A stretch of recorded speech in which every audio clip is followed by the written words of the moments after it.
Hola, amada familia Corandeo. Este es nuestro primer devocional matutino 2024, Verdad para Vivir. Bienvenidos. 8 de junio, la pregunta de Gedeón. Y el ángel del Señor se le apareció a Gedeón y le dijo: El Señor está contigo, valiente guerrero. Entonces Gedeón le respondió: Señor mío, si el Señor está con nosotros, ¿por qué nos ha ocurrido todo esto? ¿Y dónde están todas sus maravillas que nuestros padres nos han contado diciendo: ¿No nos hizo el Señor subir de Egipto? Pero ahora el Señor nos ha abandonado y nos ha entregado en mano de los madianitas. Jueces 6, 12 al 13. Oremos, mis amados hermanos. Buen Dios, maravilloso, Padre nuestro, gracias y buenos días, Señor. Y gracias por este día de bendición, Señor. Hoy culminamos esta semana, hoy es séptimo día, Señor, ya último día de la semana, para poder agradecerte, Dios de la gloria, todo lo que nos has concedido. Gracias por tu cuidado, por tu protección. Gracias por librarnos de todo lo malo, Señor, guardarnos de la tentación, guardarnos del mal, pero también, Señor, por extendernos tu misericordia, porque si bien de seguro podemos agradecer de que nos has guardado de la tentación, también sabemos, Señor, y no podemos ocultar que en algunos pecados nos hemos descuidado, que hemos pecado, Señor, que hemos cedido, Dios de la gloria, a esas tentaciones, aun cuando sean leves, y a veces es por eso, Señor, por ver, por ver pecados o tentaciones leves o insignificantes y terminamos cediendo a ellos sin darnos cuenta o creyendo que lo que estamos haciendo, hablando, escuchando, viendo, no es tan malo como digamos, es parte de del errar de humanos, Señor, y de esa manera terminamos cediendo a cosas, a pecados que no debemos hacer, que a la luz de tu palabra son pecaminosos y contaminan nuestra vida y necesitamos por eso de tu discernimiento, Señor, de que nos dé discernimiento para que esas verdades podamos proclamarlas con toda, ah, debemos aferrarnos a ellas y proclamarlas y defenderlas con toda seriedad, Señor, porque están ahí, oh Dios, para cuidar nuestro caminar y para cuidar nuestra vida de deshonrarte, Señor, y más bien estar siempre delante de ti, buscando y procurando esa coinonía, Señor, y ese estar a cuentas contigo. Por eso aquí estamos, Dios de la gloria, agradecidos no solamente de cómo nos has guardado, Señor, y nos has traído hasta este último día de la semana, Señor, sino cómo estás ahí, oh Dios, preservando nuestra vida y cuidándonos para que podamos estar delante de ti. Muchas gracias te damos, Señor. Gracias, Dios mío, por cuidar a nuestra familia, por cuidarnos a nosotros, por guardarnos de todo mal y peligro, dentro de la casa, fuera de la casa, por guardarnos durante la noche, Señor, de las malas intenciones de los hombres, por cuidarnos de todo mal, de todo peligro, Señor. Gracias, gracias porque de alguna manera, Señor, haces tranquila nuestra vida en medio de todo. Gracias por ello, Señor. Gracias por siempre estar incluso atendiendo a nuestros familiares, inconversos, por cuidarlos también a ellos. Quieras tú, Señor, que este cuidado, esta protección física, esta provisión material que le das, Señor, pueda redundar en la salvación de sus almas, Señor, y que cada día entiendan ellos que entiendan ellos, Señor, que realmente necesitan ser salvos. Muéstrales la miserableza de su pecado para que puedan ver la grandeza de un Salvador. Y aquí estamos, Señor, delante de ti. Te honramos, te glorificamos, te exaltamos, Dios, y te agradecemos, Señor. Gracias te damos personalmente por la vida de nuestro hermano Yesid, Señor. Ayer le hicieron esa cirugía.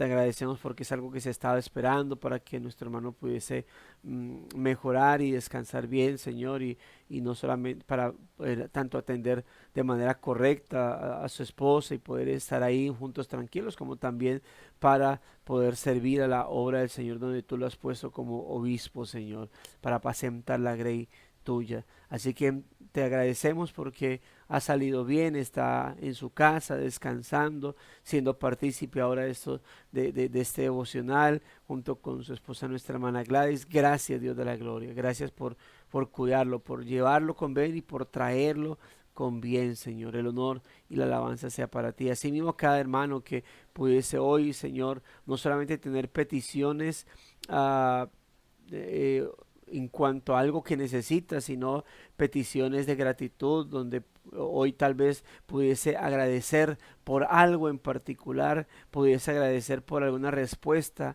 a tus oraciones, a sus oraciones, Señor. Gracias, Dios de la gloria. O si tal vez la gratitud es que aun cuando no haya respuesta todavía, hay paz porque tú nos concedes ir ante tu presencia. También gracias, Señor. A eso se refiere tu palabra cuando dice que nos presentemos con toda oración, súplica, ruegos y acciones de gracia para que la paz tuya pueda llenar nuestros corazones, Señor. Así que aquí estamos también para agradecerte. Gracias por darnos esta tranquilidad y la paz de poder ir ante tu presencia y en vez de afanarnos, en vez de preocuparnos, más bien tirar todo eso que nos afana y preocupa delante de ti, Señor, y descansar en ti. Así que gracias te damos, Dios, todo el honor y la honra sea para ti. Que este devocional, Señor, que hoy vamos a presentar y del cual vamos a hablar, Señor, pues pueda ser de gran edificación para nuestra vida, de gran confrontación para nuestras almas y que podamos, Señor, ser edificados y poder continuar con un día de bendición, Señor. Y digo de bendición a pesar de las circunstancias, digo de bendiciones porque tú estás ahí con nosotros. Y eso hace que aunque los días sean malos, sean de gran bendición, Señor, para nuestras almas, porque tú estás con nosotros y porque tu Espíritu nos ha sellado, Señor, o con tu Espíritu hemos sido sellados. Gracias te damos, el honor y la gloria sea para ti, por Cristo nuestro Redentor. Amén. Y el ángel del Señor se le apareció a Gedeón y le dijo: el Señor está contigo, valiente guerrero. Entonces Gedeón le respondió: ah, Señor mío, si el Señor está con nosotros, ¿por qué nos ha ocurrido todo esto? ¿Y a dónde están todas sus maravillas que nuestros padres nos han contado diciendo: ¿no nos hizo el Señor subir de Egipto? Pero ahora el Señor nos ha abandonado y nos ha entregado en manos de los madianitas. Jueces 6, del 12 al 13. El momento en Jueces 6, cuando Gedeón se encuentra con el ángel, es dramático e incongruente. El ángel lo llama un valiente guerrero, mientras se esconde en un lagar en su intento de trillar trigo sin ser visto por los madianitas. Jueces 6:11. No hay mucho poder o valor en él. Es como si Dios enfocara la cámara de Gedeón como un microcosmos de su pueblo. Tal vez en ese momento Gedeón miró por encima de su hombro preguntándose si el saludo era realmente para él. Después de todo, Dios había permitido que su pueblo se rebajara a esconderse en cuevas. Así que preguntó: si el Señor está con nosotros, ¿por qué nos ha sucedido todo esto? Es una pregunta sensata. Si Dios es quien dice ser, entonces, ¿por qué permite circunstancias preocupantes en nuestras vidas? Seguramente podemos relacionarnos. Todas nuestras vidas están llenas de peros y porqués. Sin embargo, debemos sentirnos alentados a saber que si Dios pudo responder a la pregunta de Gedeón o a los gritos de Israel, seguramente puede manejar nuestras preguntas difíciles, e incluso si su respuesta no siempre es lo que esperamos. Cuando los israelitas clamaron por la ayuda de Dios en Jueces 6:7, Él respondió, no enviando un guerrero para liberarlos, sino un profeta para enseñarles. Verso 8. Dios sabía que necesitaban escuchar su palabra en medio de sus pruebas. En última instancia, necesitaban volverse a Él y confiar en sus promesas. El profeta les dijo en resumen lo que el ángel le diría a Gedeón. El Señor está con ustedes. La presencia de Dios y la existencia de pruebas pueden coexistir. La pregunta que planteamos finalmente no se responden en una lista de 5 sencillos pasos, sino en la revelación de Dios de sí mismo a través de su palabra. En el caso de Gedeón, la respuesta de Dios parecía no ser una respuesta en absoluto. No hubo diálogo sobre las circunstancias de Israel ni ninguna explicación sobre sus enemigos. En cambio, el Señor se volvió a Gedeón y le dijo, y el Señor lo miró y le dijo, ve con esa tu fuerza y libra a Israel de la mano de los madianitas. ¿No te he enviado yo? Jueces 6:14. Gedeón se sintió inadecuado. ¿Cómo libraré a Israel? Mi familia es la más pobre de Manases y yo el menor de la casa de mi padre. Jueces 6:15. Pero es cuando admitimos nuestra insuficiencia que Dios comienza a obrar en nosotros. Hasta que lleguemos a ver nuestra debilidad, no estaremos inclinados a orar, a caminar firmemente a través de las pruebas o dejar de confiar en nosotros mismos. Solo cuando conozcamos nuestros propios defectos y escuchemos la promesa de Dios de estar con nosotros y trabajar en y a través de nosotros, nos comprometeremos a servirle con todo lo que tenemos, aunque nos sintamos débiles y lo seamos, porque en su palabra Dios promete en nuestra debilidad, mas la fuerza de Dios es suficiente para cualquier tarea a la que Él nos llame. Filipenses 4:13. Gracias, mi hermano, por la lectura. Ahí está, tenemos hoy estamos con un buen personaje, un gran personaje. Digo gran, no porque, aunque la Biblia perdón, aunque, y es curioso porque ve uno la gracia de Dios en Gedeón, ¿no?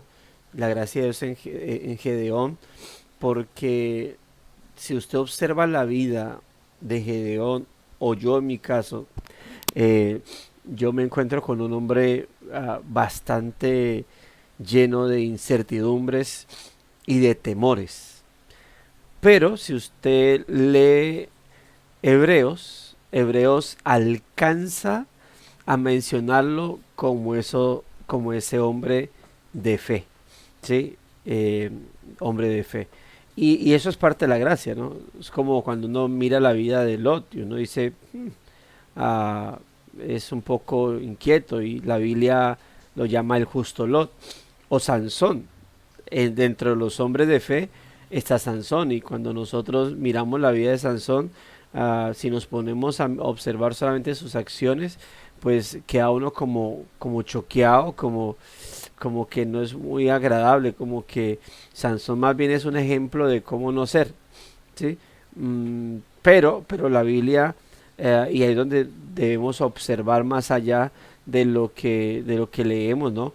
Observar más allá de lo que leemos para mirar qué es lo que la Biblia nos muestra, más allá de observar los errores, qué es lo que la Biblia nos muestra acerca de estos hombres que la Biblia considera como hombres de fe, o que Dios inspiró a ser considerados, a hombres como Sansón o como en este caso Gedeón, hombres de fe. ¿Y qué implica eso, mis hermanos? ¿Qué significa esto? Que yo digo ese punto: si Sansón y Gedeón fueron considerados hombres de fe, permítame decirle esto, hermano: usted y yo podemos ser considerados hombres, y en este caso, por causa de las mujeres que están aquí reunidas, hombres y mujeres de fe. Es decir, podemos estar aquí un grupo de hombres y mujeres de fe. Si esos dos hombres, nosotros también podemos serlo, porque creo que estamos un paso más allá, y no digo en el sentido de que es que nosotros sí somos perfectos y nosotros sí tenemos una cantidad de buenas obras y ellos no, sino en el sentido de que a diferencia de estos hombres, nosotros estamos en una mejor posición, porque nosotros, ellos caminaban bajo velo, nosotros caminamos bajo la luz de la gloria de Cristo. ¿Sí? Caminamos bajo la luz de la faz, de la vida de Cristo nuestro Señor, el cual es la imagen del Dios invisible. Nosotros tenemos verdades que ellos no tuvieron, tenemos la iluminación, tenemos la interpretación del Antiguo Testamento con el Nuevo Testamento presente.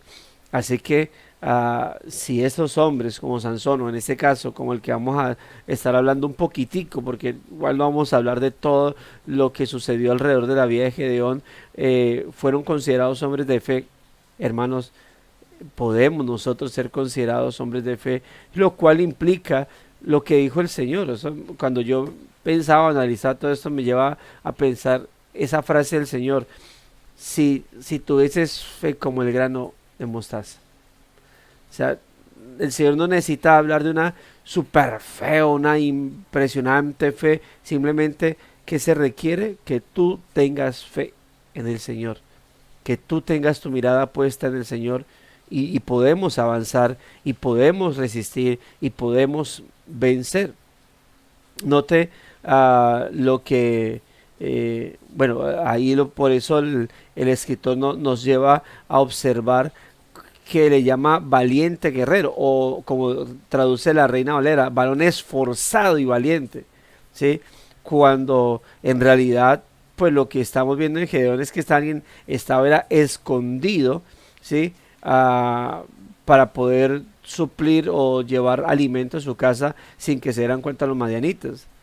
¿Sí? Y puede ser que de alguna manera el hecho de que no estuviera presto a salir a pelear con madianitas en este momento, pero sino que estuviese más bien buscando llevar alimento a su casa. O sea, por eso estaba trillando, no decir, no, es que estoy aburrido en mi casa, entonces quiero trillar trigo. No, tenía un objetivo, y era su familia, alimentarlos, y de alguna manera, pues si no se podía hacer abiertamente, él lo iba a hacer por el bienestar de su familia. Puede ser que esa sea la razón por la cual el Señor lo esté llamando varón esforzado y valiente, aunque obviamente pues es la Biblia de las Américas la que lo llama así, ¿no? Valiente guerrero, valiente guerrero. Pero por las vertientes que puede, en cómo se puede traducir esa palabra de varón esforzado y valiente, ¿sí? Entonces yo creo que más bien está enfocado, ese varón esforzado y valiente está enfocado más a lo que estaba haciendo a pesar de la adversidad, a pesar de la circunstancia. Tenía como objetivo el bendecir sostener a su familia, ¿no? Entonces por eso el Señor se le presenta y lo llama varón esforzado y valiente, o valiente guerrero, como lo llama la Biblia de las Américas. Dice, no hay mucho poder o valor en él. Es como si Dios enfocara la cámara en Gedeón como un microcosmos de su pueblo, ¿no? Tal vez en ese momento Gedeón miró por encima de su hombro cuando dicen, hola, varón esforzado y valiente, y él miró así como, ¿quién? ¿Yo?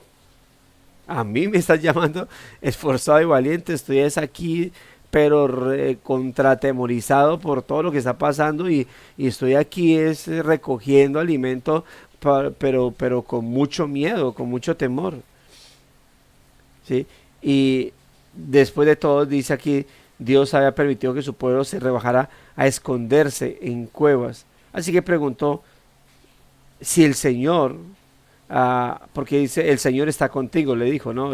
La forma en cómo entra, y eso es lo que lo lleva a preguntar a él, si el Señor está con nosotros, o conmigo, en este caso, o con nosotros, porque ha sucedido todo esto, ¿sí? Porque, ¿qué es lo que ha ocurrido? Y es una pregunta, lo que uno puede decir humana, ¿sí? Creo que Gedeón aquí responde desde su perspectiva si se va la energía, me dan un momento, yo me conecto desde el celular.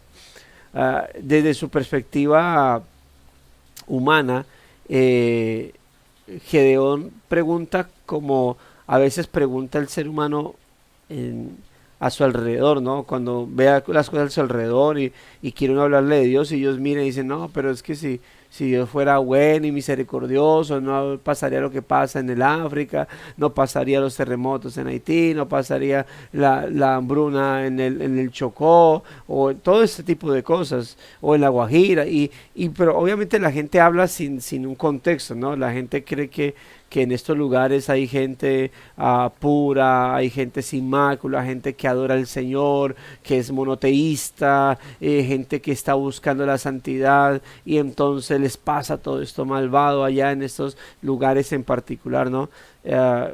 Como si no merecieran previos juicios.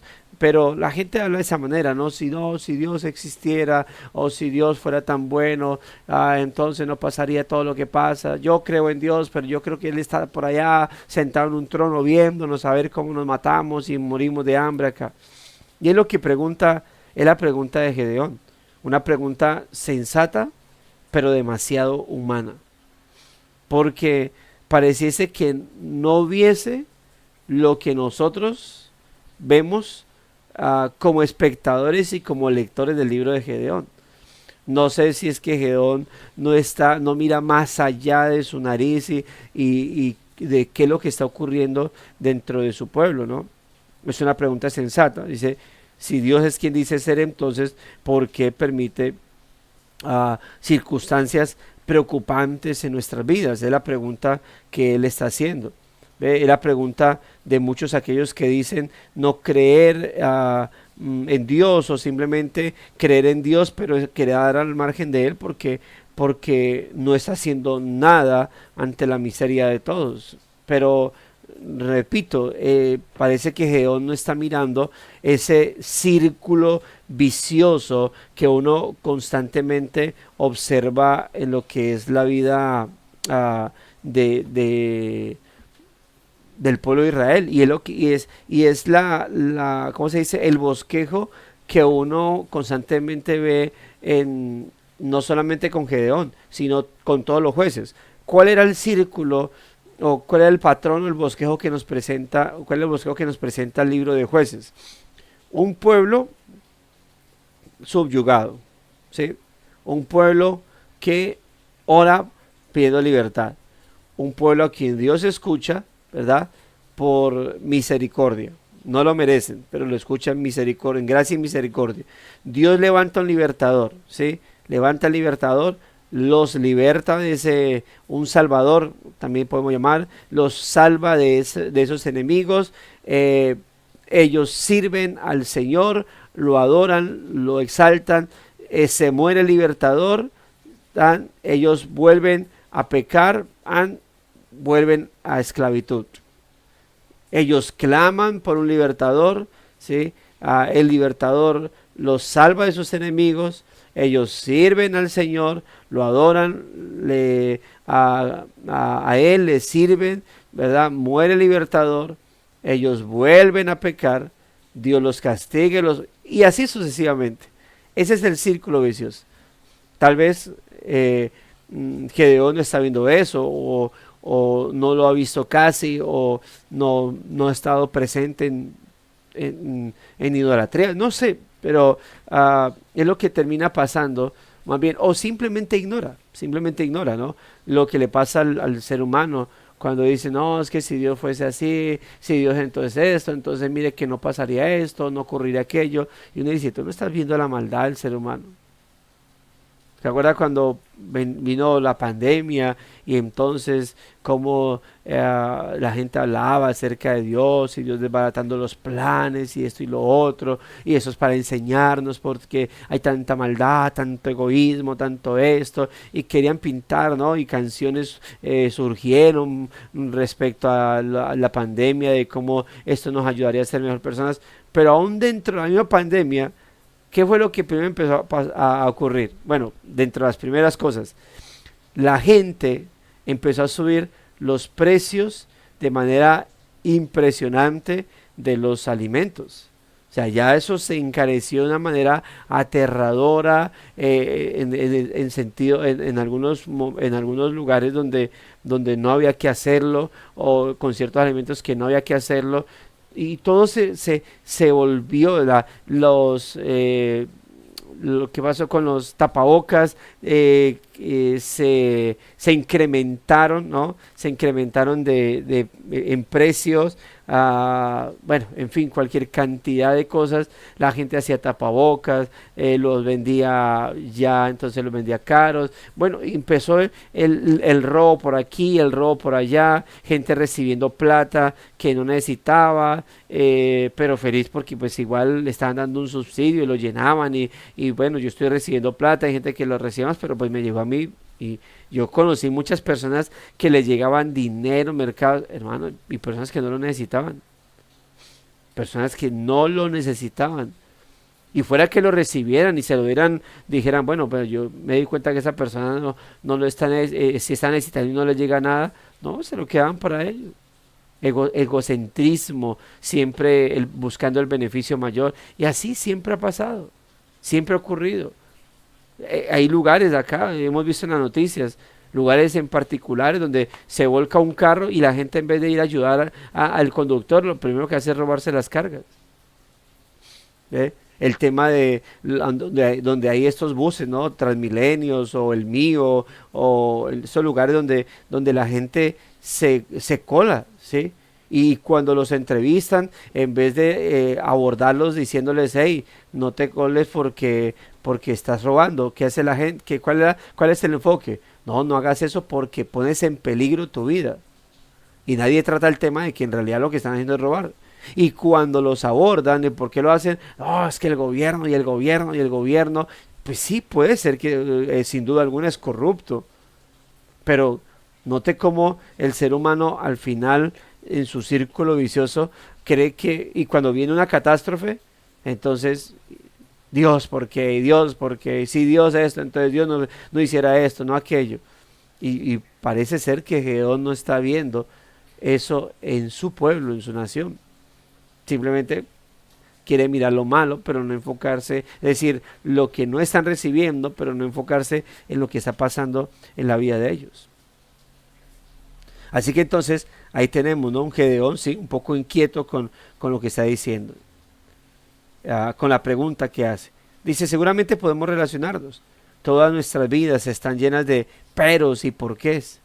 Y sí, es cierto, hemos dicho, hay gente que dice, no preguntes, no le preguntes al Señor por qué, dile para qué.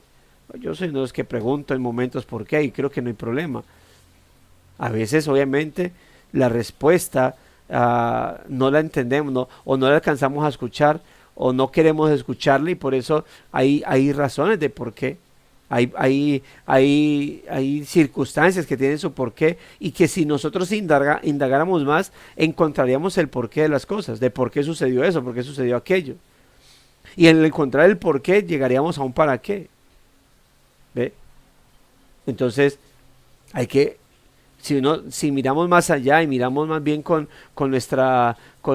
sinceridad, podemos darnos cuenta de que muchos de esos porqués, o muchas de esas respuestas a esos por qué le hacemos al Señor, tal vez tienen que ver con a veces la leve dureza en nuestros corazones, a veces por causa de los ídolos que nosotros formamos en nuestros corazones, y lo que no vemos es que lo que Dios está haciendo es tumbando altares a ídolos en nuestro corazón, y entonces tiene que hacer esto, tiene que hacer aquello. Pero nosotros pues obviamente simplemente nos enfocamos es ¿por qué vino esta lucha? ¿Por qué, Señor? ¿Por qué? Sí, como hay de esos memes que surgen, ¿no? Pasan un niño llorando y el mismo niño riéndose. Y el niño llorando y diciendo, Dios, ¿por qué me pasa esto a mí? Y después riéndose, sí, ya me acordé, riéndose. Si nosotros examinásemos más allá, y con la mano empuñada diciendo, Dios, ¿por qué pasa esto? Y nos ponemos a pensar, ya soltaríamos la mano y agacharíamos la cabeza y diríamos, Señor. Y entonces ya encontramos un para qué, encontramos un propósito. Entonces tenemos nuestra vida llena de peros, de por qué, ¿no? Sin embargo, debemos sentirnos alentados a saber que si Dios pudo responder a la pregunta de Gedeón o a los gritos de Israel, seguramente puede manejar también nuestras preguntas difíciles, incluso si su respuesta no siempre es lo que esperamos. Y ahí es donde tenemos, por eso les decía ahorita lo de a veces no queremos escuchar la respuesta de Dios. Queremos escuchar una respuesta a nosotros, conforme a nosotros. Entonces, hasta que yo no sienta y no escuche, no sienta en mi corazón la respuesta que yo quiero, pues no voy a poder decir, gracias Señor, qué bonito eres, ya lo entendí. Me quitaste esto porque me vas a dar algo más grande. No, te quitó eso, o no te ha respondido en eso, porque lo más posible es que tú conviertas eso en ídolos. Y tenemos, hermanos, que tener mucho cuidado en nuestra vida al respecto. ¿Qué te está quitando Dios o qué está causando Dios? Simplemente porque es la consecuencia de nuestros comportamientos.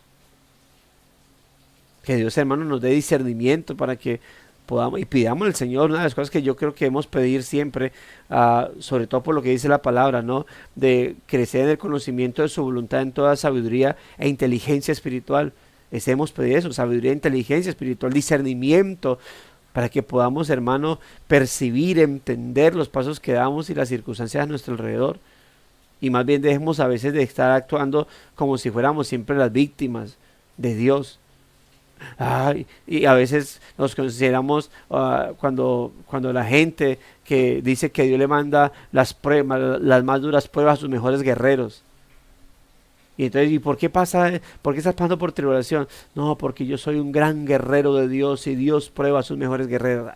Deje tanta altivez y soberbia, más bien arrepiéntase y examínese que más bien la razón por la cual está pasando eso es por algún mal comportamiento. Pero siempre queremos, es como que, no, es que es por causa de lo bueno que soy yo. ¿No será que más bien es por su mal comportamiento, porque no hace las cosas bien, porque quiere hacer las cosas solo, porque siempre es imprudente al actuar, porque lo que hace es siempre de manera desbocada, sin pedir la sabiduría y la guía de Dios? Hermanos, que el Señor nos dé discernimiento para que podamos comprender esto. Gedeón ahí estaba respondiendo sin sabiduría, estaba respondiendo o hablando sin sabiduría. Si el Señor está con nosotros, ¿por qué nos ha ocurrido todo esto? No será por bueno. O sea, ¿qué quiere decir, Gedeón? Que Dios es injusto y que Dios está probándolos simplemente por querer probarlos, que Dios les ha mandado esa adversidad porque simplemente, no sé, Dios quiso. Recuerda que hemos citado acá, ¿no? Dios no es un medalaganario, porque me da la gana, soy Dios, soberano, punto, ya, tome esto. Y pobrecitos los israelitas, gente tan buena, gente tan llena de fe, tan llena de santidad, hombre, pasándoles todas esas vainas, como dirían los ancestros, ¿no? En sus refranes romanistas, ni que hubiese matado un cura, pues.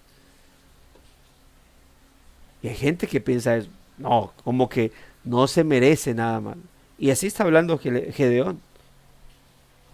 Obviamente, la respuesta, cuando yo digo al principio de que ahí donde uno tiene que ir más allá de qué es lo que Dios, para discernir qué es lo que Dios ve, al punto de inspirar al meter a hombres como Sansón y Gedeón dentro de hombres de fe.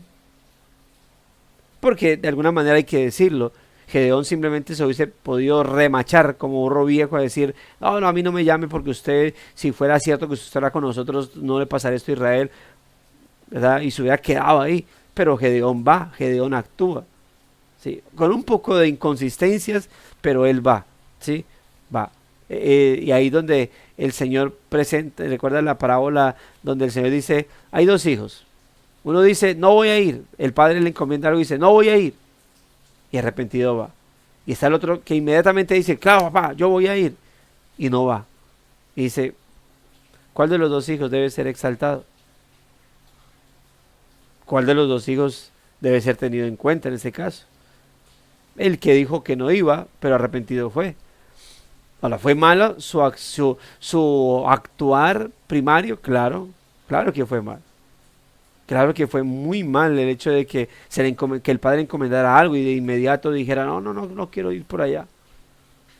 Porque debes estar dispuesto, porque debes estar realmente comprometido con la causa, estar ahí atento. Y no con esa actitud de, no quiero ir, pero arrepentido fue. El otro que sí, claro, para que sea esto y lo otro, yo voy a hacerlo y voy a hacerlo, y no fue. Bueno, Gedeón está entre ese como decía el Chapulín, yo sí quiero, pero no, ¿verdad? Como que, pero seguro sí hay que hacer así. Vea, sí, seguro sí hay que hacer eso. Y seguro me tengo que meter por ahí. Y seguro eso es lo que usted me está diciendo que haga. Y constantemente en esa, pero lo hacía, actuaba. Y se convirtió en un juez de Israel, ¿no? Así que aquí dice, ¿dónde está? Dice, cuando los israelitas clamaron por la ayuda de Dios, en Jueces 6:7, ahora note que tal vez eso no está percibiendo, no está viendo Gedeón. Él respondió, no enviando un guerrero para liberarlos, no un varón esforzado y valiente. Envió un profeta para decirle lo que estaba pasando. Y aquí, note, quiero ubicarme en el libro de Jueces, capítulo 6. Y quiero leer voy a leer desde el versículo 7 hasta el 10. Note lo que dice, de Jueces 6. Dice, cuando los hijos de Israel clamaron a Jehová, a causa de los madianitas, Jehová envió a los hijos de Israel un varón profeta, el cual les dijo, así ha dicho Jehová, Dios de Israel, yo os hice salir de Egipto. La pregunta, una de las cosas que utiliza Gedeón para cuestionar a Dios, y os saqué de la casa de servidumbre, os libré de mano de los egipcios y de mano de todos los que los afligieron, a los cuales eché delante de vosotros y os di su tierra. Y os dije, yo soy Jehová vuestro Dios, no temáis a los dioses de los amorreos en cuya tierra habitáis. Y escuché esto, pero no habéis obedecido a mi voz. No habéis obedecido a mi voz. Ese es el comportamiento. Y antes de lo que tenían que hacer ellos, escuchar esa voz y arrepentirse de su pecado. Y Dios los hubiese librado. Pero ellos, ¿qué hicieron? Aún así, no obedecieron a la voz del Señor. Y eso es lo que no está observando en ese caso Gedeón, no está teniendo en cuenta por alguna causa, como le dije, o no está viendo con discernimiento, o no está viendo más allá de su nariz respecto a su pueblo, como si la víctima, pobrecita, la víctima de los israelitas. Y es curioso porque ahorita estamos, hermano, en este caso aquí estamos en la era del antiguo pacto, ¿no? Donde Israel, la nación, pues era la que Dios había elegido para trabajar en ella, ¿no? Y hoy en día, como me inquieta mucho a veces el poco conocimiento de la escritura de mucho cristiano ahorita con el tema de Israel y Gaza y todo este tema de esta casi eterna guerra, ¿no? Contra los iraníes, contra los islámicos, todo esto, musulmanes, la gente defendiendo a Israel como si todavía viviesen en el antiguo pacto, donde Dios está con la nación o protegiendo a la nación de Israel. Israel, la nación, no es el pueblo de Dios. Dentro de la nación de Israel hay pueblo de Dios. Y permítanme decirle, muy poco pueblo de Dios. Pero Israel como nación no es el pueblo de Dios. Incluso, acabo de decir, hay pueblo de Dios, pero muy poco, porque Israel en este momento, en cuanto empecemos por el hecho de que Israel como nación en su mayoría no acepta a Cristo como el Mesías. Y que Israel como nación es uno de los países que en este momento promueve fuertemente la ideología de género. Entonces, que Dios esté respaldando una nación así, es un poco contradictorio a lo que dice la palabra. Aparte de que la Biblia dice que el pueblo de Dios no es una nación, el pueblo de Dios es la iglesia es el Israel de Dios. Y ahora, dentro de la iglesia, mis amados hermanos, dentro de la iglesia del Señor, hay gente de todos los lugares. Así que, aunque digo que Israel como nación no es el pueblo de Dios, dentro de la nación de Israel hay pueblo de Dios, así como dentro de la nación de Colombia, la nación de Francia, la nación de China, la nación de esto, de aquí, hay pueblo de Dios, ¿sí? Entonces es recordar o tener muy en cuenta eso, pero Israel no es como tal el pueblo de Dios, y es muy diferente hablar ahora de la nación de Israel a hablar en este caso de la nación de Israel en el tiempo que estaba Gedeón, porque Dios sí estaba trabajando exclusivamente con la nación de Israel. Hoy en día, después de Cristo, empezó a trabajar con todas las naciones. Para ese entonces trabajaba exclusivamente con la nación de Israel. Y por eso eran las oraciones de ellos. La ley era para ellos. Dios le había entregado la ley a ellos. Así que les manda profeta, pero note que ellos que no obedecieron. Entonces, pues por eso las cosas, en vez de mejorar, lo que pasaba era que empeoraban. Dios sabía que necesitaban escuchar su palabra por medio en medio de sus pruebas. En última instancia necesitaban volver a Él y confiar en sus promesas. El profeta les dijo en resumen lo que el ángel le diría a Gedeón: el Señor está con ustedes, la presencia de Dios y la existencia de pruebas pueden coexistir, pero ellos obviamente no obedecieron. La pregunta que planteamos finalmente no se responde en una lista de 5 pasos sencillos, sino en la revelación de Dios de sí mismo a través de su palabra. Y en el caso de Gedeón, dice, la respuesta de Dios parecía no ser una respuesta en absoluto. No hubo diálogo sobre las circunstancias de Israel, ni ninguna explicación sobre sus enemigos. En cambio, el Señor volvió a Gedeón y le dijo, y el Señor lo miró y le dijo: ve con esta tu fuerza y libra a Israel de la mano de los madianitas. ¿No te he enviado yo? Ahora, esa es la respuesta de Dios para Gedeón. Porque Gedeón dice, no nos sacó, ¿dónde está Dios? Y ahora Jehová nos ha desamparado, nos ha entregado a manos de los madianitas. Y Dios le dice, sí, es cierto, yo lo hice, su pecado, su desobediencia. Pero, pues en respuesta a eso, yo te estoy enviando a ti. Yo te estoy enviando, o sea, tú dices que yo los he desamparado, bueno, yo te estoy enviando. Ahora, eso se lo está diciendo ahora a Gedeón, pero eso es lo que pensaba Gedeón. Ahorita se lo está diciendo el Señor, pero tal vez, pensemos en esto, tal vez mientras Gedeón trillaba el trigo, tal vez su oración de esas como cuando usted está haciendo algo y dice, no, pero si Dios, ¿por qué no me escucha, Señor? Esto y lo otro. Que en vez de deleitarse en la palabra, está quejándose y quejándose. Yo puedo pensar que esto es lo que estaba haciendo Gedeón. Y ¡pam! Precisamente en ese momento, en un momento de queja, se le aparece el Señor. Esforzado y valiente. ¿Ve? Y note que lo primero que hace Gedeón, en vez de decir, oh Señor, qué privilegio, te me has aparecido, yo indigno de que tú te aparezcas. ¿Qué hace Gedeón? Y Gedeón le respondió, Señor, si Jehová está con nosotros, ¿por qué nos pasa todo esto? ¿Sí ve la respuesta? Ahora, obviamente, Gedeón, confrontado, actúa, sirve al Señor, no se rehúsa a hacerlo. Y yo creo que ahí es donde está la fe.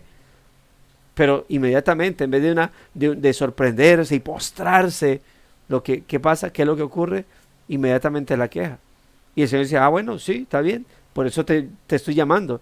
Tú estás quejándote de dónde está Jehová, dónde está Dios en medio de todo esto, que todo lo que dicen que hizo y mire lo que está pasando ahora. Bueno, aquí estoy. Te estoy eligiendo a ti para que tú vayas a hacer algo. A eso lo confrontó. ¿Estás muy molesto? ¿Crees que los he abandonado? ¿Crees que no voy a hacer nada por ellos? Bueno, entonces aquí te encomiendo esa labor a ti. Yo recuerdo que hay un hermano que pues sí, obviamente cuestiona mucho que el tema de evangelismo y que no lo hacíamos como iglesia. Y entonces le dije, hermano, tiene razón, lo encomiendo a usted, para que dirija el grupo de evangelismo. Y no quiso el hermano. Hasta el son de hoy, ¿no? Bueno, para colocar ese ejemplo, a veces, y yo le digo mucho a los hermanos, no cuestionemos tanto la iglesia. O sea, nuestra iglesia no es perfecta, empezando por este servidor, y creo que una de las razones, ¿no? Pero a veces, como creyentes, en vez de ponernos a hacer algo para mejorar, cuestionamos, ¿no? De pronto, el hecho de que, mira, a algunos hermanos les corresponde el aseo, aquí hay hermanos que les corresponde el aseo semanalmente, ¿no? En parejitas, y miran, no limpiaron la telaraña. No, es que si aquí hicieran bien el aseo, no limpiarían la telaraña. Aunque el pastor debería también mirar eso y limpiar la telaraña. ¿Qué debiese hacer? Entonces Dios dice, ok, no, es que es como si Dios dijera, no, hijo, es que yo te hice levantar la cabeza para que mires que quedó una telaraña y vaya y la limpies. Eso es lo que está haciendo Dios, confrontando a Gedeón. No, se le aparece el ángel de Jehová. Imagínense que se le apareciera Dios, y en vez de postrarse, en vez de decir, wow, Señor, qué privilegio, no soy digno de que tú estés delante de mí. Dios, sí, Dios tal cosa, bueno, aquí estoy, te acabo de elegir para que tú vayas a hacer esa labor. Y cuando ya Dios le dice eso, entonces ya la cosa se pone difícil, porque dice, no, pero ¿cómo me va a elegir a mí? Si yo no soy capaz, si yo soy pobrecito, si yo no te esto, si yo no lo otro. Bueno, no está pidiendo, no está cuestionando de que Dios no hace nada, pues acabo de usted ser elegido para que arregle toda esa situación. Y Dios lo va a respaldar. Y Dios estará con usted. Acaba de ser elegido para que solucione las cosas. Como si Dios le dijera, bueno, es que tú eres mi respuesta a las oraciones de ellos. Tú eres mi respuesta. Obviamente, bueno, ahorita voy a mencionar esa parte, ¿no? Gedeón se sintió inadecuado, ahí sí, ya como que, no, pero pues tampoco es por este lado, ¿no? Yo estoy diciendo que haga algo, pero usted mismo, usted vaya y solucione, no me ponga a mí a hacer cosas. Pero Dios lo había elegido a él como una respuesta a las oraciones. ¿Cómo libraré a Israel? Dice, mi familia es la más pobre, Manasés, y yo el menor de la casa de mi padre. O sea, como que no, o sea, no, pues tampoco. Creo que se equivocó también. O sea, no hace nada, me elige a mí, se sigue equivocando, Señor. Se sigue equivocando. Dios se sigue equivocando. No, porque yo no puedo hacer nada. Primero que todo, soy pobre. Somos pobres. Y segundo, soy el más pequeñito. Yo creo que tiene que mirar por otro lado. Pero es cuando, dice acá, pero es cuando admitimos nuestra insuficiencia que Dios comienza a obrar en nosotros. Hasta que lleguemos a ver nuestra debilidad, no estaremos inclinados a orar, a caminar firmemente a través de las pruebas o a dejar de confiar en nosotros mismos. Pero aquí quería clarificar algo o añadir algo de lo que quiere decir el escritor, mis hermanos, y es que no hay que irnos al extremo. ¿Sí? Claro que debemos reconocer nuestra debilidad, pero es el reconocer nuestra debilidad lo que nos debe llevar a la presencia de nuestro Dios, y creo que es algo que todos debemos reconocer, pero no caer en el error o el extremo de Gedeón. No, yo no soy, no lo voy a hacer y no lo voy a hacer, sino, claro, que somos incapaces de esto. Pablo dice que en cuanto a la labor de predicador, dice, somos incompetentes. O sea, para esta labor no somos competentes, pero el Señor nos ha dado la competencia para hacerlo. O sea, yo no soy capaz de hacerlo, y por eso tengo que postrarme ante el Señor. ¿Qué cosas Dios demanda que debo hacer? Pero yo creo que no soy capaz de hacer. Bueno, ¿qué hago entonces? Pues simplemente no lo hago porque yo me siento que no soy capaz. Pero ¿se te demanda hacerlo? Sí, pero yo no soy capaz. Bueno, entonces, ¿qué es lo que tenemos que hacer? No, pues que Dios elija a otro. No, lo que tenemos que hacer es postrarnos delante del Señor y pedir a Dios que nos ayude, que nos guíe, que nos dirija. Debo yo dar buen testimonio, debo yo ser luz. Uy, pero es que a mí se me dificulta hablar con las personas, es que a mí se me dificulta. Bueno, primero nadie te está llamando a ser predicador de multitudes o de estadios o de parques, pero sí debemos ser, sí somos llamados a predicar el evangelio, a dar buen testimonio. Hay gente que a veces se le acerca a otros, casi que diciéndole por favor, casi que lo agarra aquí, por favor, predíqueme el evangelio. Sí, yo no soy capaz de como romper hielos. Buenas tardes, ¿cómo está? Mi nombre es David, quiero predicarte el evangelio, soy cristiano. Pero es que hay momentos donde la gente como que ya, hola, es la misma gente la que coloca conversa, ¿no? Como Dios diciendo, espérate, tú no eres capaz, espérate, yo rompo, hago que la gente rompa el hielo. Habla y lo pone a hablar a las personas. Y hermanos, ahí donde así hay que reconocer nuestras debilidades, pero el reconocimiento de debilidades no es para ahogarnos en nuestras debilidades. Alguna vez hablaba acerca de, ya esto relacionado con el pecado, ¿no? De cómo uno debe reconocer debemos reconocer nuestras debilidades, pero no para justificar el pecado, sino que debemos reconocer nuestras debilidades es para poder ir a la presencia del Señor y pedirle que nos ayude en medio de nuestras debilidades, que nos ayude para poder nosotros vencer vencer en el Señor y poder obviamente poder en la gracia divina sobrellevar esas debilidades y vencer y hacer lo que de pronto humanamente se nos dificulta hacer. Así que el reconocimiento de debilidades no es para abstenernos o renunciar a las responsabilidades que Dios nos demanda. El reconocimiento de debilidades es para postrarse delante del Señor. ¿Y qué es lo que tenía que hacer Gedeón? Primero, pues, ante la presencia del Señor, postrarse. No empezar a cuestionar a Dios y a pelear con Él. Y lo segundo, ante el llamado de, bueno, es que por eso te estoy eligiendo, por eso te estoy llamando a ti. Es decir, Señor, no me siento incapacitado, pero contigo voy a poder hacerlo. Si tú me ayudas, si tú me capacitas. Eso es lo que tenía que hacer Gedeón. Pero primero cuestiona, se queja. Luego, no soy capaz de, no, pues tampoco es conmigo. Te note ahora, obviamente, Dios sabe, de seguro, y es lo especial, ¿no? Lo selectivo de Dios, que Gedeón de seguro no era el único que está en esa situación, pero quiso poner a Gedeón a liderar esta situación, trabajar con él exclusivamente, ¿no? Dice acá solo, bueno, cuando está hablando del extremismo, ¿no? Porque fue lo que, bueno, y esto es lo que Dios va a empezar a trabajar con Gedeón a través del llamado. Y aquí es donde ya empieza Dios a convertirlo en un hombre de fe. Porque Gedeón cae en el extremismo de como ver su debilidad y como que ver que no puede. Y esto hace que Gedeón tenga unos comportamientos inadecuados. Si usted ha leído la historia de Gedeón, si no se la recomiendo, se va a encontrar que Gedeón parece como que no creyera nada de lo que Dios le dijera. Gedeón, es que yo te estoy escogiendo para hacer esto. Ok, Dios. Bueno, pero si eso es cierto, entonces que pase tal cosa. Y empiezan las pruebas. Y aquí es donde el carismatismo y a veces el pentecostalismo ha usado esto que Gedeón ha hecho para supuestamente colocarle pruebas o pedirle señales a Dios. Dios, bueno, entonces si usted quiere que yo haga esto y usted va a estar conmigo, entonces haz que pase tal cosa. Y Dios lo hacía.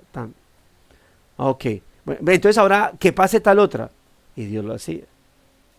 Listo. Entonces ahora voy. Entonces, pero ahora me encuentro en esas circunstancias. Señor, pero ¿cómo voy a enfrentarme a esto? Porque yo estoy contigo, te voy a respaldar. Si es cierto que pase tal cosa.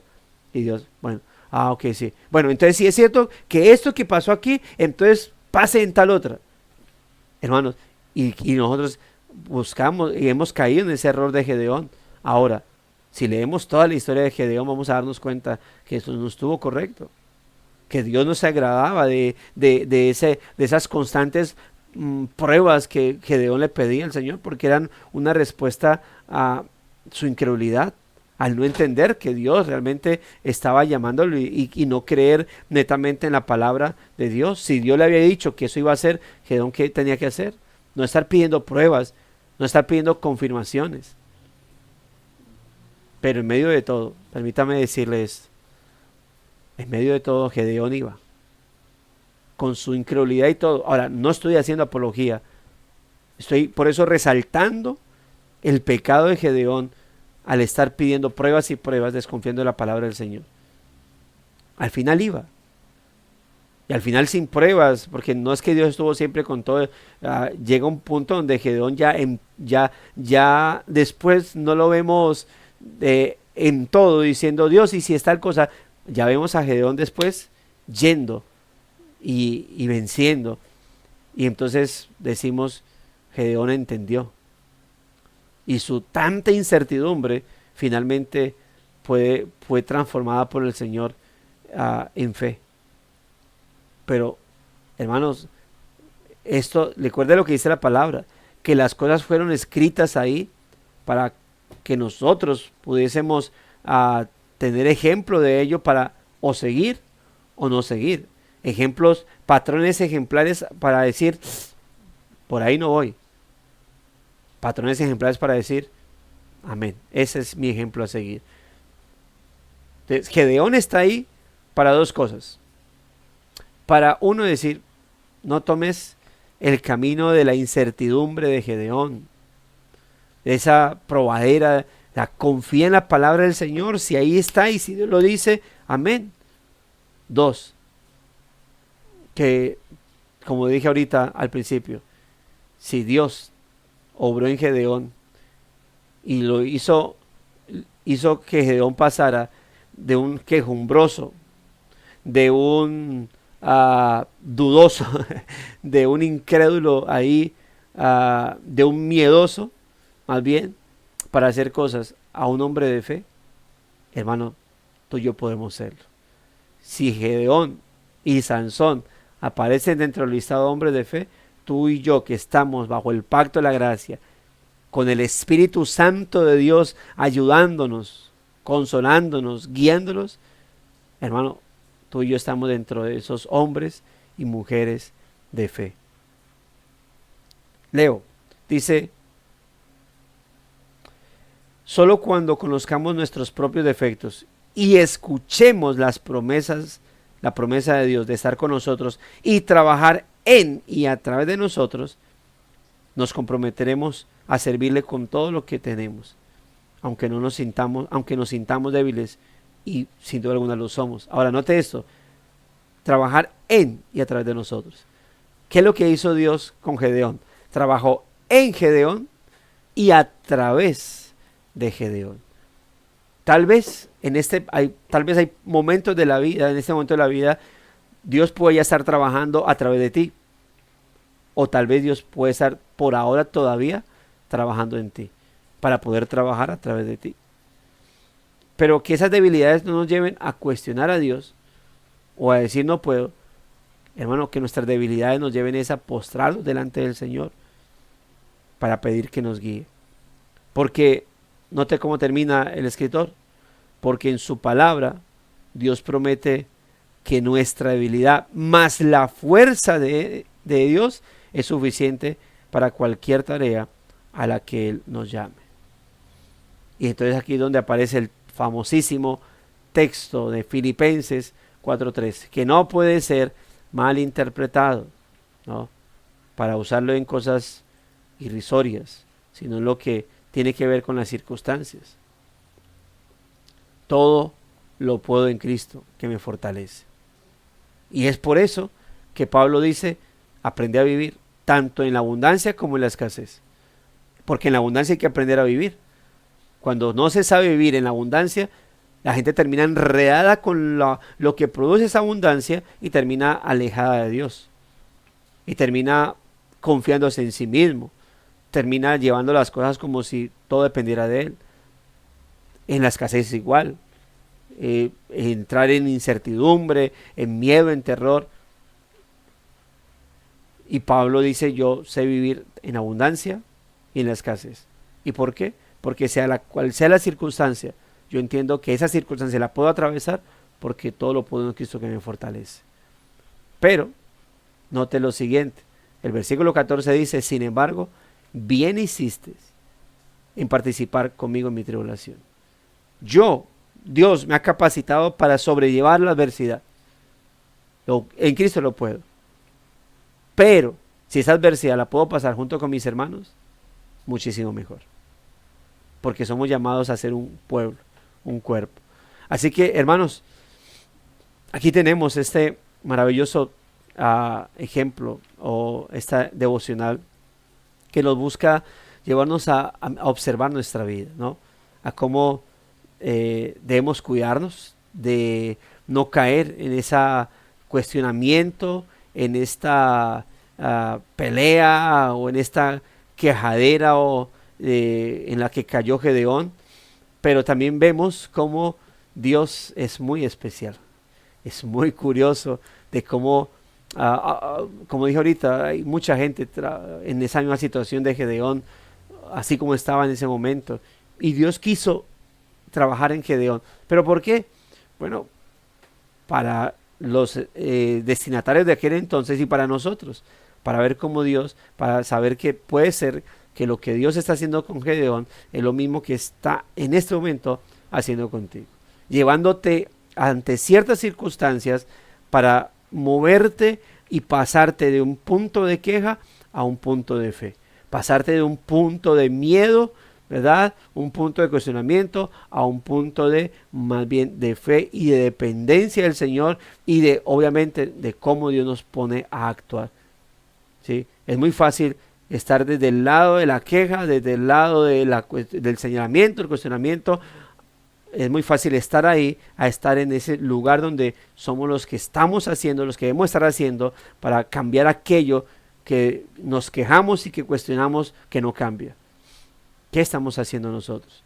Cuando alguien dice, no, es que esa falta de amor, es que esa falta de eso, ¿y tú qué estás haciendo para cambiar eso? Tú que cuestionas esas cosas en la iglesia, de tu iglesia, la pregunta es, ¿qué estás haciendo tú para cambiar eso? Empezando por la oración. ¿Qué estás haciendo tú? Criticar es muy fácil. Y luego de criticar y salir corriendo, más fácil todavía.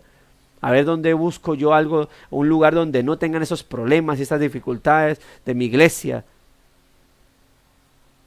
Pero ¿qué hace? ¿Qué hace? En el lugar, en la familia.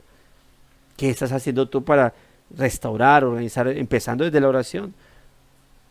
Así que hermanos, Dios nos llama a nosotros a que tomemos nuestras labores, orando, pero también cuál es nuestra labor, cuál es, como se dice ahí, el grano de arena que yo estoy colocando, cuál es mi desempeño, porque el llamado dentro del cuerpo de Cristo es que según la actividad propia de cada miembro, cada uno se edifica en amor, según la actividad propia de cada miembro.